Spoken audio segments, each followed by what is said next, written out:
Bonsoir à tous et bienvenue dans ce 7-8 Sport sur TV78, l'émission à ne pas manquer si vous êtes un amoureux du sport local. C'est parti pour le sommaire. Multisport, depuis ce samedi, un nouveau couvre-feu, cette fois-ci à 18h, est appliqué partout en France. Un coup dur pour les clubs sportifs. Certaines structures s'organisent tout de même pour continuer à s'entraîner malgré les circonstances exceptionnelles. Nous irons du côté de Jouan-Josas, les détails dans cette émission. Foot US, les Templiers d'Elancourt ne reprendront pas leur saison en ce mois de janvier à cause de la crise sanitaire. Le premier match de l'année des Elancourtois est programmé au mois de mars, réaction à suivre. Automobile, coup de projecteur sur un rallye 100% électrique et 100% féminin. Le rendez-vous sera organisé au départ de Versailles le 9 mai prochain. Nous recevrons l'organisatrice Linda Benzik dans ce magazine. L'actualité sportive, c'est maintenant sur TV78.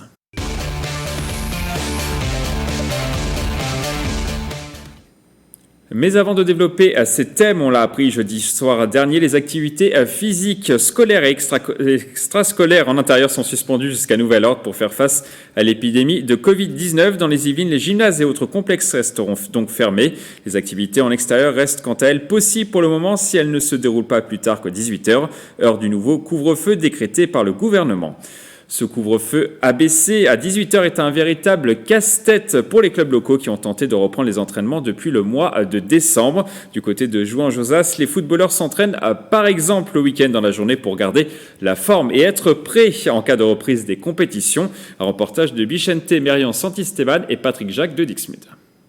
Ils attendaient ça avec impatience. Les footballeurs peuvent à nouveau fouler leur pelouse. De nombreux clubs amateurs ont repris les entraînements, des retrouvailles entre coéquipiers après 2 mois d'arrêt. Le groupe, l'ambiance, tout ça, ça manque beaucoup. De voir les amis, tout est fermé, donc forcément de se retrouver comme ça le dimanche, c'est top. Ça fait du bien déjà de retrouver les copains, de retrouver l'esprit d'équipe, faire un petit peu d'activité physique et sportive en collectivité, parce que faire tout seul pendant le confinement, c'est pas forcément très agréable. Les horaires ont été adaptés selon les clubs en raison du couvre-feu. Pour l'US Jouy-en-Josas, c'est un entraînement le samedi matin et un autre le dimanche de 14h à 16h. Au programme, des exercices sans contact. On verra aussi comment la situation sanitaire évolue, puisqu'on ne peut pas jouer encore complètement, on n'a pas le contact par les oppositions, donc c'est quand même un manque aussi pour nous. Le foot permet quand même de faire des exercices sans contact. Aujourd'hui on a beaucoup de gammes, comme on peut le voir derrière. Malgré, même si on ne fait pas de match à la fin, c'est pas grave. Au moins on s'est retrouvés, on a touché le ballon, quoi. Les clubs avancent malgré tout à l'aveugle, sans visibilité pour le reste de l'année. On en était à 4 matchs joués sur 8 normalement, donc on a eu 4 matchs annulés déjà. Et on est une poule de 12, donc il faut au moins 11 matchs aller pour terminer la phase aller. Et il y a 22 matchs en tout sur toute la saison. Et la saison se termine officiellement le 30 juin. Donc après on ne peut plus continuer, la saison s'arrêtera le 30 juin quoi qu'il arrive. L'équipe espère au moins finir la première moitié de la saison. Pour l'instant, 2 solutions semblent privilégiées par la Fédération française de football. Avancer de manière traditionnelle en essayant de jouer autant de matchs que possible, ou bien scinder les poules en 2 afin d'organiser des plus petits championnats dans un système de play-off et play-down. Si les clubs amateurs sont à l'arrêt au niveau des compétitions, certains clubs qui ont le statut de haut niveau continuent les entraînements et surtout les matchs. C'est le cas du club de volley Conflans-Andrézy à Jouy. L'équipe senior masculine évolue en élite. L'équipe est actuellement à la 8e place du classement. Pour nous parler du club, nous avons avec nous via écran interposé Philippe Montaudoin, le président du club. Bonsoir. Bonsoir. Alors, est-ce que vous êtes satisfait ou plutôt énervé par ce couvre-feu à 18h ? Vous aviez peur d'un nouveau confinement. Finalement, c'est un couvre-feu à 18h. Qu'est-ce que vous en pensez ? Écoutez, on n'est pas concerné, nous, pour l'équipe élite, avec ce couvre-feu à 18h. Nos joueurs ont un laissez-passer pour aller s'entraîner. Donc, pour nous, ça n'a pas changé. Moi, ce qui c'est pas un énervement, mais c'est une déception, c'est l'arrêt des entraînements pour les mineurs. On avait repris depuis un mois. On avait ajouté d'ailleurs des entraînements supplémentaires pendant les vacances pour essayer de rattraper l'arrêt des compétitions et puis la période de confinement là qu'on avait eue. Et puis à nouveau, les enfants sont arrêtés. Donc on n'a plus que l'équipe élite là au club là qui fonctionne avec pas mal de difficultés d'ailleurs. Alors vous n'avez pas joué le week-end dernier. Est-ce que ça permet à l'équipe élite peut-être de se préparer peut-être à ce nouveau calendrier peut-être Alors nous, le calendrier, en fait, il est modifié. Il a très peu été modifié. On a eu quelques matchs reportés en début de saison à cause de cas de Covid ou de clubs qui demandaient des reports. Là, on est à nouveau dans un calendrier, on dirait, normal, et si les choses se passent bien, s'il n'y a pas d'autres complexités sanitaires, on va dire, on a un calendrier qui va nous permettre d'arriver à la fin des matchs allés au mois de février avec tous les matchs joués. On aura un rattrapage, on aura 2 matchs un week-end où on va jouer Charenton et puis un autre club. Là, on est en fait depuis effectivement la semaine dernière au repos, et donc on est en pleine préparation. On aura eu 15 jours pour préparer la réception de Marseille, un match très important d'ailleurs pour notre équipe, parce que Marseille n'est pas très bien classé, nous on n'est pas trop bien classé, donc un match capital. Ouais. Justement, ce match contre Marseille était prévu à 19h30. Est-ce que l'horaire va changer ? Oui ou non ? Oui, Marseille nous a demandé de le mettre à 19h. En fait, depuis le début de cette saison un peu compliquée, on essaie de faire tout pour arranger les gens dans la mesure où les trains sont plus difficiles à prendre, où il faut trouver des hôtels. En fait, on fait agence de voyage, pour tout vous dire, mais chaque équipe se met à disposition des visiteurs. On arrange tout pour qu'ils soient dans les meilleures conditions. Et puis, on est bien reçu quand on va à l'extérieur. Les gens nous offrent des casse-croûtes pour repartir si on n'a pas de quoi se restaurer. Enfin, c'est vraiment assez sympa. Finalement, dans cette crise sanitaire, on trouve des valeurs sportives et de camaraderie qui sont bien sympathiques. Plus globalement, vous jouez à huis clos depuis plusieurs semaines. Est-ce que ça a un impact peut-être sur les joueurs et sur les résultats ?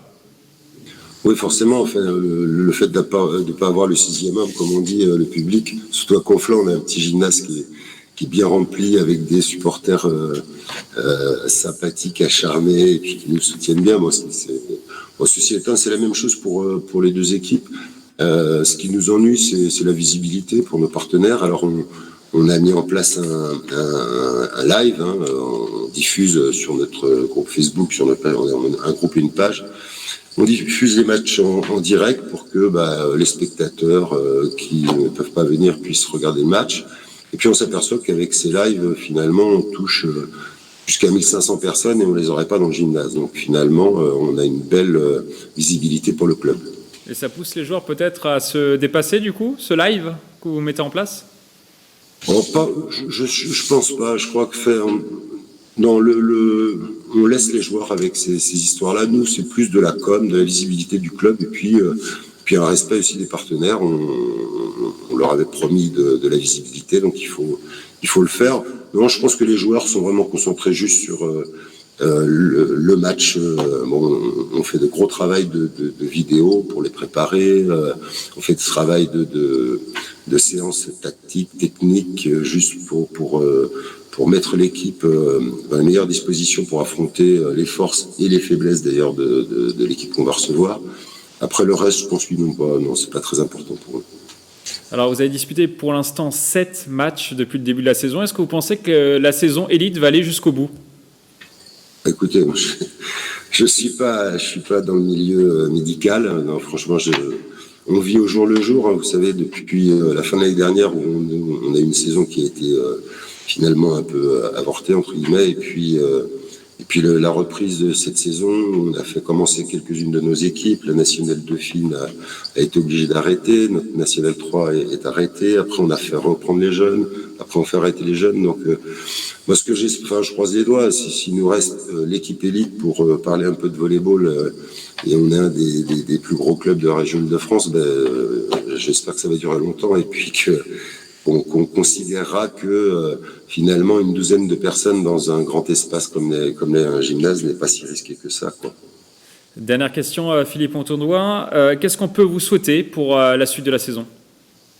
Écoutez, moi j'ai plein de souhaits. Le premier souhait déjà, c'est que tous les joueurs du club puissent reprendre le chemin du gymnase, parce que ça, pas faire de sport et pas faire de volleyball quand on est des passionnés, c'est compliqué. Après, une reprise de nos championnats pour toutes les autres équipes, et puis aussi pour le volley loisir, pour qu'ils puissent, même sur une saison qui serait courtée, avec quelques matchs en moins, avec d'autres systèmes, des systèmes de play-off et de championnats un peu réduits sur la durée, au moins qu'ils puissent reprendre une activité, et qu'on ait peut-être la chance en septembre 2022 d'avoir enfin une saison normale, et puis surtout le maintien de notre équipe élite, parce que c'est la vitrine du club. Merci à vous d'être intervenu dans cette émission. Bon courage pour la suite de la saison. On continuera évidemment à vous suivre sur TV 78. On va maintenant parler de football américain. Les Templiers d'Elancourt, l'un des meilleurs clubs de France, ne débuteront pas leur saison en janvier et débuteront leur saison au mois de mars. Les instances ont décidé de décaler la rentrée au mois de mars. Donc des images de Bichente Merian Santisteban, un montage de Xavier Jalin. Rentrée décalée pour les Templiers, les Élancourtois ne commenceront pas leur saison en ce mois de janvier comme d'habitude. Leur premier match de deuxième division est programmé début mars contre les Dockers de Nantes. La décision a été prise par la Fédération française. Il devrait également y avoir moins de matchs cette saison. La saison va être écourtée à cause du coronavirus et puis on espère faire le plus de matchs possible. Donc du coup aller en play-off et gagner. La frustration est énorme, à la fois pour le club et à la fois pour le joueur, surtout quand on est extrêmement motivé. Mais on a la chance en fait d'avoir une famille Templier qui reste très soudée dans cette période compliquée de Covid, avec des entraînements plus limités.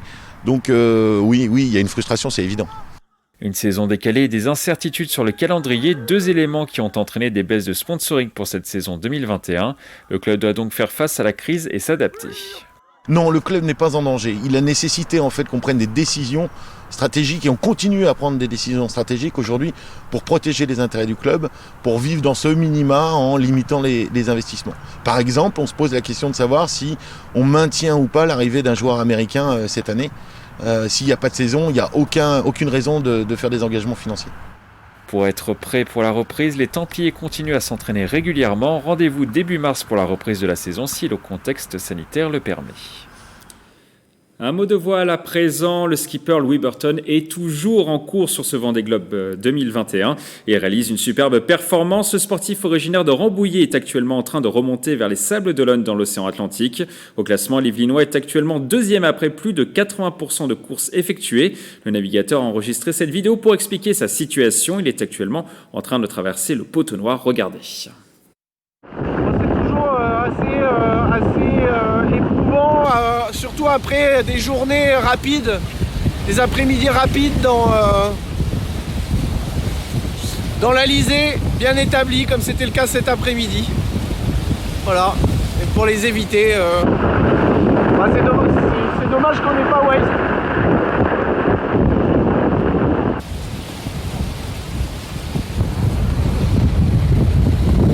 Et voilà la magnifique envol. Et le petit skipper. Et toujours à la poursuite Charlie Dalin. Il est rapide. Alors je vous laisse, on va les régler. Louis Burton devrait arriver dans moins de 2 semaines aux Sables d'Olonne pour boucler son tour du monde. Une autre aventure s'est terminée vendredi dernier en Arabie Saoudite, le Dakar 2021. 2 Yvelinois ont participé à ce rendez-vous. Jean-Pierre Garcin, 57 ans, originaire de Montesson comme copilote de Christian Lavielle chez MD Rally Sport. Il y a également Jean-Pierre Strugaud sur PH Sport, le pilote de 74 ans, et lui originaire de Chatou. Au classement, ce dernier termine 34e du général. Jean-Pierre Garcin termine quant à lui 11e avec 5 heures et 3 minutes de retard sur le vainqueur Stéphane Peter-Hansel.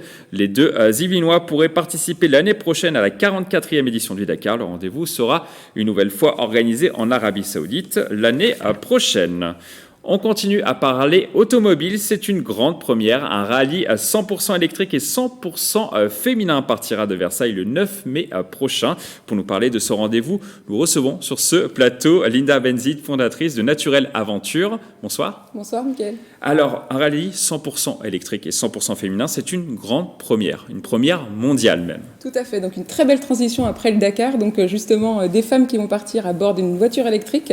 Donc le top départ est prévu donc, pour le 9 mai prochain. Donc une course 100% féminine et 100% en voiture électrique. Quel est le concept ? Alors le concept, c'est de mixer des étapes en voiture électrique et des étapes en trek pour être plus proche de la nature. On va vraiment soutenir des projets en faveur de l'environnement. Et donc c'est une semaine de challenge dédiée aux femmes. Alors pourquoi justement un rallye 100% féminin ? Alors en fait, on a voulu soutenir des projets féminins. Comme vous le disiez, le Dakar est quand même le sport automobile, le rallye automobile est plutôt traditionnellement masculin, donc c'est très bien. Il y a très peu de femmes. Voilà, c'est bien. Donc c'est très bien de féminiser finalement ce sport automobile. Alors vous allez donc partir de Versailles. Pourquoi ? parce qu'en fait, donc, je suis originaire de Versailles et on a sur Versailles donc, un pôle de recherche scientifique sur les nouvelles mobilités. Donc c'est tout naturellement que la ville de Versailles a accepté d'être partenaire de notre événement parce qu'on partage les mêmes valeurs. Alors, quelle sera la suite du parcours? Donc départ de Versailles pour aller... Donc, alors en fait, on organise un très grand village départ le dimanche 9 mai, donc on donne rendez-vous vraiment à tous les franciliens pour pouvoir nous rencontrer, et d'ailleurs même les autres. Et ensuite, on se rendra en région Savoie et Haute-Savoie, avec une arrivée finale à Évian. Et quelle est l'idée le concept, vous l'avez dit, c'est traverser la France, oui. Mais c'est avec une boussole, avec une carte, c'est ça? Donc c'est un rallye d'orientation, c'est ça le concept, rallye.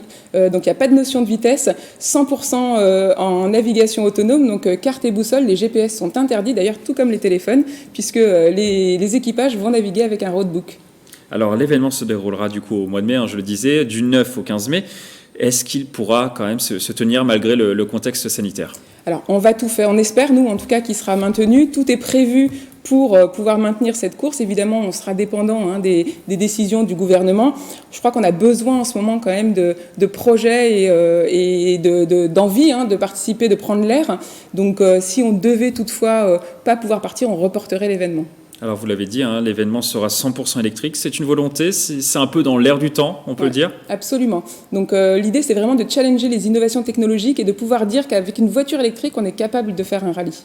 Tous les véhicules seront électriques? 100% électriques. Au niveau de l'organisation? Alors, au niveau de l'organisation, on sera sur des véhicules hybrides, parce qu'on est obligé quand même d'avoir un plus d'autonomie qu'une voiture électrique pour pouvoir soutenir et en tout cas assister nos équipages. Alors, c'est un rendez-vous ouvert à tout le monde, vraiment? Oui, toutes les femmes, donc avec ou sans expérience. Il faut avoir évidemment le permis de conduire depuis au moins 2 ans, mais on n'est pas obligé d'avoir de l'expérience en rallye automobile. Alors, est-ce qu'il est complet, ce rallye automobile, ou alors, pour l'instant, pas encore. Donc, les inscriptions sont toujours ouvertes. On donne rendez-vous à toutes les femmes tous les jeudis soirs, puisqu'on organise des réunions d'information où on donne tous les détails sur cette aventure. On a aujourd'hui 7 équipages Île-de-France qui sont inscrits et des équipages de province. Donc, il reste des places pour l'instant. Il reste encore des places. Et comment on fait, du coup, pour s'inscrire? On participe d'abord aux réunions d'information, d'abord pour bien comprendre le concept, et ensuite, on peut s'inscrire directement en ligne. Alors, vous allez également avoir un parrain prestigieux pour cet événement. On va justement regarder un extrait. Oui, allô? Oui, allô Linda, salut, c'est Franck Dubosc, j'espère que tu vas bien. Bah oui, salut Franck, écoute, je suis en plein tournage. Bon, dis-moi, je t'appelle à propos du rallye, je m'inscris et voilà, je vais trouver mon équipage, ce sera moi et moi.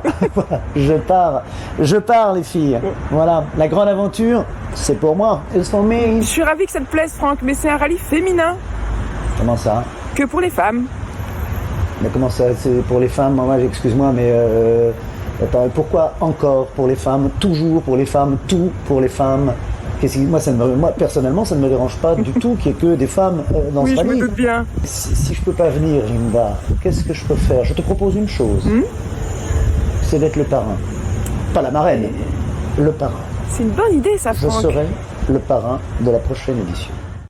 Alors, pourquoi Franck Dubosc? D'abord, on voulait un artiste français, plutôt masculin, pour soutenir toutes ces femmes qui vont partir à l'aventure.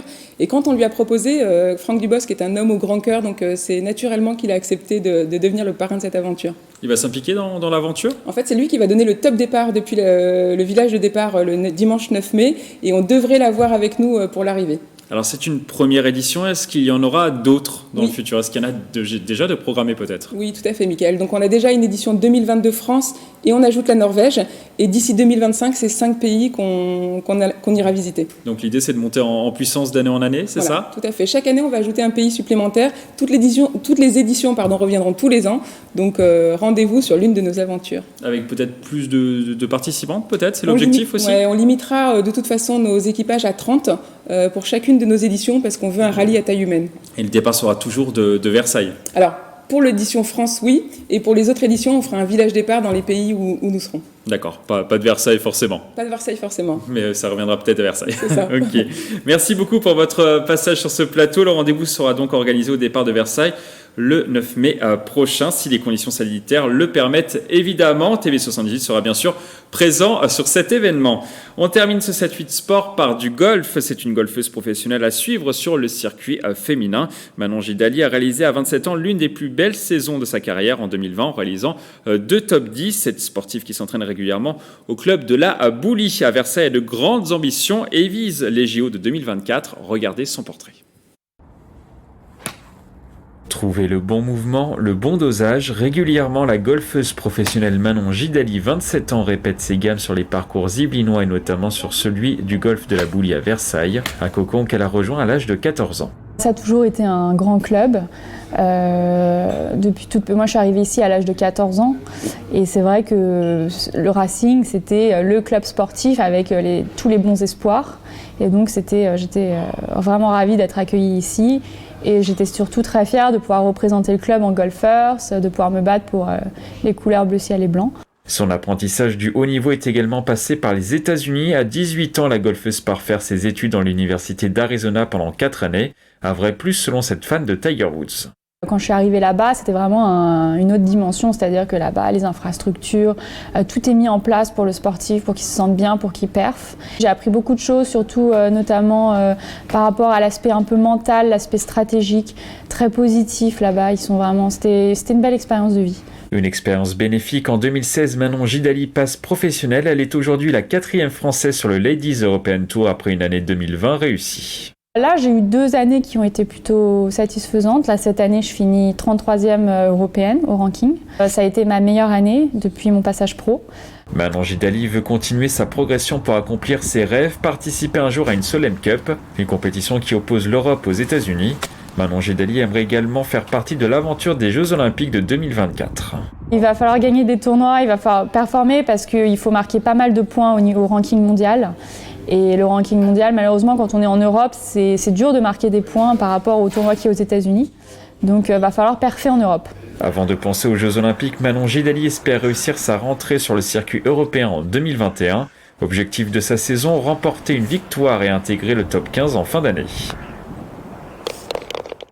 C'est la fin de cette émission. Merci de l'avoir suivi. À bientôt sur TV78.